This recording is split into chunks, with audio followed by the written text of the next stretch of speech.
Malulungkot ka talaga kapag napanood mo itong live breakup ng bisexual couple na ito. Medyo hindi ka na magiging comfortable na panoorin yung live breakup video kasi yung nagvi-video ay pinapamukha niya yung mga tinulong niya sa kanyang binibreak na boyfriend. As a summary, basing sa pagkakaintindi ko, correct me if I'm wrong, sabihin na natin yung nakikipag-break at yung nagda-live ay si letter A. Tapos yung binibreak niya ay si letter B. On live yan ha, na mukhang napunuan na ata siya. Baka merong siguro nagawa itong letter B kaya sobra na nasaktan si letter A kaya niya nag-break. And siguro dahil sa emosyon, naisipan itong letter A na mag-live sa kanyang SOCMED para siguro ipamukha kay letter B yung mga ginawa niya sa kanya. Tapos sinusumbat niya yung mga tulong niya na binigay niya kay letter B. Pero yun na nga, in-end na niya yung relationship, tapos ramdam mo talaga yung galit ni letter A towards kay letter B, kaya siya nakipag-break. Okay, so pag-usapan naman natin si letter A, yung initiator. Napansin natin sa video na ramdam natin yung kanyang sakit, yung pait, na siguro naramdaman na ginawa ni letter B sa kanya. Kaya siguro niya nagkaroon ng boiling point, pumutok na siya, and ayan na nga, ni-live niya ang kanyang pagkikipag-break kay letter B. So, para sa akin, yes, valid naman yung feelings niya na nasaktan siguro, pero bakit kailangan pang mag-live habang binibreak niya or sinishame niya in public si letter B?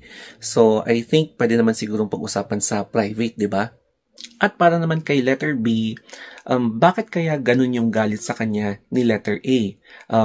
Hindi ba siya sapat? Kaya siguro baka may ginawa siya na talagang napuno si letter A sa kanya.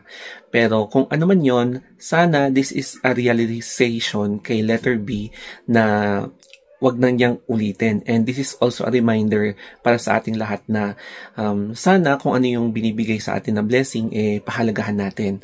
Yun nga lang kasi, even though na may ginawa man si letter B, hindi niya deserve na i-shame siya in public via live sa SOCMED, pwede sa FB or TikTok live. Since Pride Month ngayong June, I think it is the best time na talakayin natin yung mga ganitong sitwasyon na nangyayari din sa mga LGBT couples. Na ang akala nyo doon sa mga straight couples na nangyayari, pero meron ding mga ganitong klaseng drama towards LGBT, mapa trans, bisexual, mga ganyan, mga gay, mga lesbians, meron din kami ganitong version. Para sa akin, magkakaroon ito ng significant impact sa mental health ni letter B. Kasi nga, siya yung na-shame in public via live doon sa SOCMED ni letter A. So, the recovery phase or period ay siguradong matagal, no? Magkakaroon ito ng possible post-traumatic stress, no? Kasi nga, di ba, biruin mo, parang dinikdik ka, parang sinubsob yung mukha mo sa putikan via live.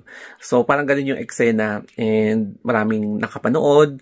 Tapos, syempre, ikaw na viewer, hindi ka talaga magiging comfortable. Tsaka, kung hindi ako nagkakamali, baka dahil sa video na yan, ang magkakaroon ng mas maraming suporta ay si Team B. Kahit na siguro sa sitwasyon nila ni Team A na mas naagrabyado si Team A. Pero hindi ibig sabihin na ito-take advantage ito ni letter A para i-shame siya in public. So, let's see how it goes. Pero I think na-delete na yung video, kaya sa akin, screenshot na lang, and hindi ko talaga ni-reveal yung mukha ni Team B. At para sa akin, ito yung sitwasyon na pinakaayokong mangyari sa akin. In any case, na magkaroon ako ng jowa at siguro baka meron akong nagawang pagkakamali at ilalive niya yung pakikipag-break niya sa akin. At ang intention niya is to shame me sa public. So, grabe, no?